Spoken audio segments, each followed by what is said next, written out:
Hello everyone, this is Shailesh and welcome back to the channel code with Newton School. तो आपस में स्वागत करता हूं आप लोग का डीएसए विद सी प्लस के कोर्स पर। तो कैसे हो भाई आप लोग? आशा करता हूं आप लोग अच्छे होंगे।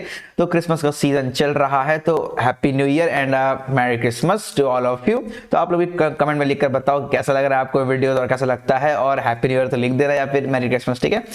तो फॉर वीडियो को स्टार्ट करते बिना वक्त जाए किए, तो आज की वीडियो में लोग बात करने वाले हैं टोपोलॉजिकल सॉर्ट। तो आप लोग सोच रहे होंगे यार टोपोलॉजिकल सॉर्ट तो ऑलरेडी हो चुका है, तो वो हुआ था यूजिंग बीएफएस, मतलब ब्रेथ फर्स्ट सर्च एल्गोरिथम से हुआ। इसमें हम लोगों ने इन डिग्री के कंसेप्ट से हम लोगों ने निकाला था टोपोलॉजिकल सॉर्ट। बट यहाँ पर हम लोग क्या करेंगे, टोपोलॉजिकल सॉर्ट ही निकालेंगे बट यूजिंग डीएफएस, मतलब डेप्थ फर्स्ट सर्च, ठीक है।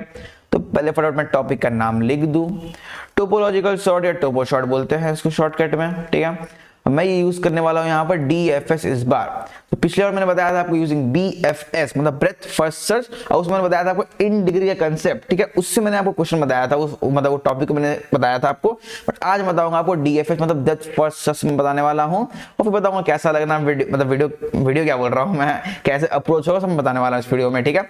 चलो स्टार्ट करते हैं हम। तो ये तो पता है आपको टोपोलॉजिकल सॉर्ट का कंसेप्ट मतलब क्या होता है, जिसका जो इन डिग्री है सबसे कम रहता है वो सबसे पहले आंसर में आता है। जैसे मैं आपको फिर से रिवाइंड करा दूं एक बार, तो पिछले बार याद है आपको, इसका इन डिग्री था 0, इसका इन डिग्री था 0, इसका था 0, इसका था आपका 1 2, इसका था आपका 2। तो पहले क्या आपका आंसर में आया था 1 आया क्योंकि इसका इन डिग्री क्या है 1 मतलब 0 है, ठीक है। फिर आया आपका 4 क्योंकि इन डिग्री 0 है, फिर 5 इसका 0 है, फिर 2, फिर 3। तो ये आपका आंसर तो याद ही होगा 1 4 5 2 3, क्योंकि इसका इन डिग्री क्या है, इसका सबसे कम इन डिग्री वो पहले आंसर में आएगा, उससे ज्यादा इन डिग्री के बाद में आंसर आएगा, ठीक है। तो ये आपका टोपोलॉजिकल सॉर्ट का आंसर है, ठीक है।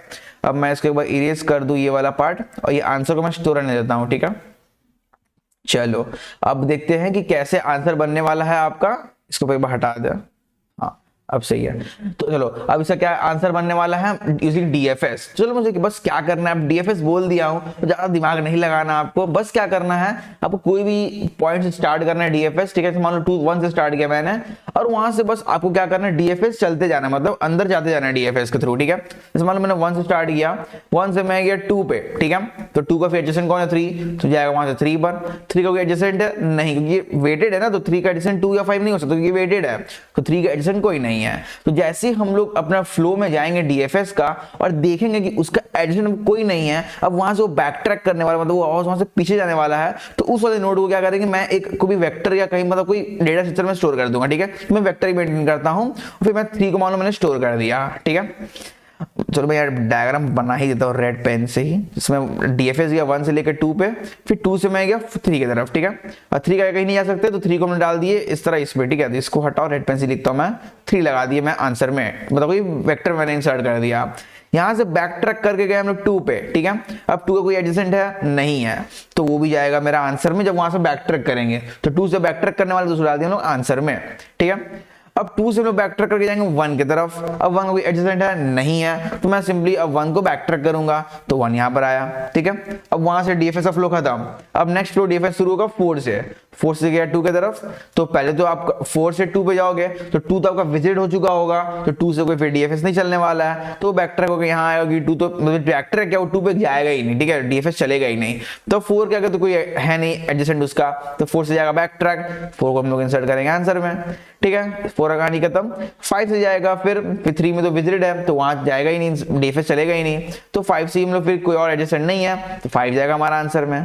अब देखिए जो आपको दिख रहा है ये आपको एक वेक्टर, बस उसको सिर्फ रिवर्स कर देना है, ठीक है। तो रिवर्स करोगे आपका आंसर आएगा 5 4 1 2 और 3, ठीक है।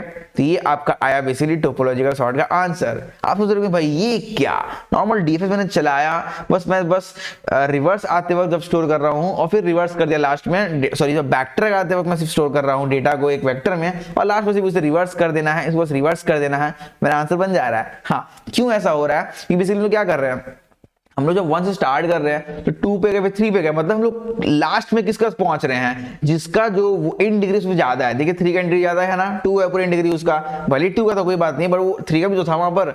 तो हम लोग डीएफएस जब चला रहे हैं ना, तो लास्ट में उस वाले नोड में पहुंचते हैं जहां से और कहीं जा नहीं सकते हम लोग, मतलब उसका सबसे इन डिग्री ज्यादा होने वाला है, श्योर बात है।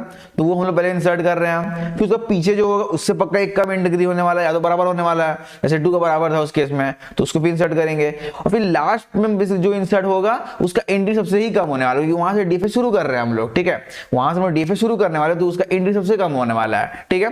फाइनली जो ये हमारा आंसर है ये बेसिकली रिवर्स ऑर्डर में हमारा टोपोलॉजिकल सॉर्ट है, बस उसको रिवर्स कर देंगे तो हमारा स्ट्रेट फॉरवर्ड में टोपोलॉजिकल सॉर्ट का आंसर आ जाएगा। अब बोलोगे आप कि भाई ये दोनों तो सेम नहीं है, ये पहले का आंसर था, ये अभी का आंसर सेम नहीं है। मैं पहले बताया था आप लोगों को टोपोलॉजिकल सॉर्ट का एक आंसर नहीं होता है, उसके मल्टीपल आंसर्स हो सकते हैं। जैसे देखिए 5 4 1 2 3 है, एक भी आंसर पॉसिबल है, 1 5 4 2 3 एक भी आंसर पॉसिबल है, 4 1 5 2 3 बहुत सारे आंसर पॉसिबल है, और एक पॉसिबल आंसर है 5 4 1 2 3, तो बहुत सारे आंसर पॉसिबल है, तो उसमें कोई टेंशन वाली बात नहीं है। आपको ये फ्लो याद रखना है, पहले जो आंसर में आ रहा है, जो पहले आंसर में आ रहा है उसका इंडिग्री सबसे कम होने वाला है, फिर जैसे ही वो आगे जाते रहेगा उसका इंडिग्री इंक्रीज करते जाएगा, बस, ठीक है। यहाँ देख सकते हो 5 4 और 1 का इंडिग्री 0 था, 2 का इंडिग्री 2 था और 3 का इंडिग्री 2 था, तो साफ बात है ये आंसर सही है आपका टोपोलॉजिकल सॉर्ट का। बस इतना ही था क्वेश्चन, था एकदम नॉर्मल सा था। चलो पर कोड देखते हैं इसका और देखते हैं कि कैसे सॉल्व करने वाले हैं इस क्वेश्चन को, तो मैं आपको टाइप करके दिखाने वाला हूँ इसका सोल्यूशन, ठीक है।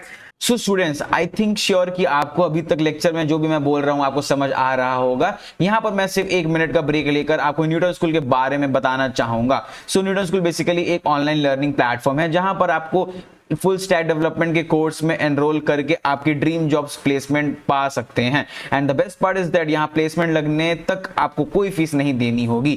यहाँ पर आपको live classes, industry projects, mock interviews और पर्सनल मेंटरशिप जैसे अमेजिंग बेनिफिट्स मिलेंगे। So check out the link in the description to skyrocket your coding career with Newton School. One more update, Newton School is starting its full stack course in January. So January batch is launching very soon. Click the link given in the description and directly register if you want to become a rockstar developer. The best part is fees आपको job लगने के बाद देनी होगी, मतलब तब तक आपको कोई फीस नहीं देनी होगी जब तक आपकी minimum guarantee CTC of 5 lakhs की जॉब ना लग जाए। So go in the description right now and register yourself. तो एक लेता हूं मैं एक ग्लोबल वो ले लेता हूं वेक्टर, जिसमें आंसर को स्टोर करूंगा, ठीक है। तो कुछ ANS टाइप ले लेते हैं आंसर को, ठीक है, वेक्टर ले लिया मैंने। अब एक बार ANS को क्लियर कर दो, ठीक है, इसको क्लियर कर दे रहा हूं क्योंकि जब यहाँ पर टी चलेगा लूप टी टेस्ट केसेस के लिए तो वो उसमें फिल रहेगा आंसर, तो मैं क्लियर कर दे रहा हूँ, ठीक है। एक वेक्टर लेता हूं मैं उसके लिए, विजिटेड के लिए ऊपर जाना होगा, ये हुआ आपका विजिटेड वेक्टर जो आपका v साइज का होगा, ठीक है। फिर चलाएंगे लूप जो कि होने वाला है आपका DFS के लिए, तो i इक्वल टू 0 से चलेगा, i less than capital V और i प्लस प्लस, हाँ ये हुआ आपका, तो ये आपका लूप चलने वाला है। यहाँ मैं चेक करूंगा पहले इफ अगर नॉट विजिटेड है आपका, जो i नॉट विजिटेड है, तब मुझे वहां पर सिर्फ DFS चलाना है, तो DFS चलाया मैंने, i को सेंड किया, विजिटेड सेंड किया, और जब ग्राफ था ADJ मतलब एडजेसेंट बेसिकली वो है, तो वो मैंने सेंड कर दिया, ठीक है। अब जाते ऊपर जहां मैं फंक्शन लिखने वाला हूं, तो void DFS, ठीक है, void DFS int src source हो गया, कुछ यहाँ गड़बड़ लग रहा है, DGFS लिखा गया है यहाँ पर, void DFS int src comma vector int ampersand visited, ठीक है, फिर वेक्टर int ADJ, ठीक है। तो ये हो गया आपको बेसिकली ग्राफ हो गया। चलो अब क्या करते हैं, विजिटेड ऑफ SRC तो 1 करेंगे, तो पता ही है आपको DFS का मीनिंग में। अब चलाते हैं फॉर ऑटो x, और आपका हो गया ADJ ऑफ SRC, ठीक है। यहाँ आपका एडजेसेंट निकला, चेक कर लो अगर आपका not visited of not visited of x है आपका, तब चला देंगे यहाँ से DFS, उसमें भेजेंगे हम लोग x विजिटेड और ADJ ग्राफ, फाइन। अब यहाँ फॉलो से बाहर आओ, अब यहाँ मतलब क्या हुआ, हम लोग DFS से बाहर जा रहे हैं, मतलब बैक ट्रैक करने जा रहे हैं, तो सिंपली जो आपका ANS है तो उसमें बस आपको पुश बैक कर देना है, किसको पुश बैक करना है, आपका SRC को, फाइन। यप, तो फिर यहाँ पर आपका इसको रिटर्न करने से पहले आपको रिवर्स करना है आपका लिस्ट को, तो ANS dot begin comma ANS dot and, ठीक है, हो गया। अब बस रिटर्न कर दो ANS को, खत्म कहानी। चलो रन करके देखते क्या होता है, सही होता है या नहीं होता है, तो सही होना चाहिए एकदम, कुछ था नहीं सोल्यूशन में, एरर आ रहा है और स्पेलिंग गलत हो गया, पुश बैक का BAC के, ओके कोई बात नहीं, स्पेलिंग गलत होने से कोई दिक्कत नहीं होता है, एरर होने से दिक्कत होने लगती है, ठीक है। तो यप, सोल्यूशन सही है, प्रॉब्लम सॉल्व सक्सेसफुली, एकदम सही सोल्यूशन है आपका, ठीक है। मतलब मेरा सोल्यूशन सही है, आपका भी हो जाएगा आप सबमिट करोगे तो। सिंपल सोल्यूशन था, कुछ था नहीं, बस सिंपली मैंने एनएस ले लिया आंसर, विजिटेड वेक्टर लिया, डीएफएस चलाया सिंपली। जब मैं यहाँ पर नॉर्मल डीएफएस चला रहा हूँ, बस बाहर आते वक्त मैं उसे पुश कर दे रहा हूँ एनएस में, और लास्ट में रिवर्स। तो देख सकते हो आप सोल्यूशन कितना ईजी था। जो बीएफएस यूज मैंने किया था इन डिग्री के थ्रू, वो थोड़ा अजीब, थोड़ा मतलब मीडियम लेवल का था, वो हार्ड भी नहीं बोल सकता, थोड़ा मीडियम लेवल का था, ईजी नहीं था पर, ठीक है। बट ये एकदम ईजी था, स्ट्रेट फॉरवर्ड सोल्यूशन था इसका था, ठीक है।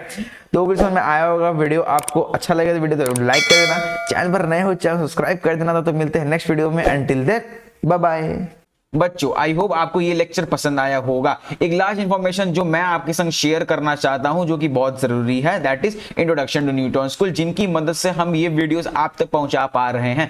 न्यूटन स्कूल बेसिकली एक ऑनलाइन लर्निंग प्लेटफॉर्म है, जहां पर आपको इनके फुल स्टैक डेवलपमेंट कोर्स में एनरोल करके आपकी ड्रीम जॉब्स प्लेसमेंट पा सकते हैं। And the best part is that यहाँ प्लेसमेंट लगने तक आपको कोई फीस नहीं देनी होगी। यहाँ पर आपको live classes, industry projects, mock interviews और पर्सनल मेंटरशिप जैसे अमेजिंग बेनिफिट्स मिलेंगे। So check out the link in the description to skyrocket your coding career with Newton School.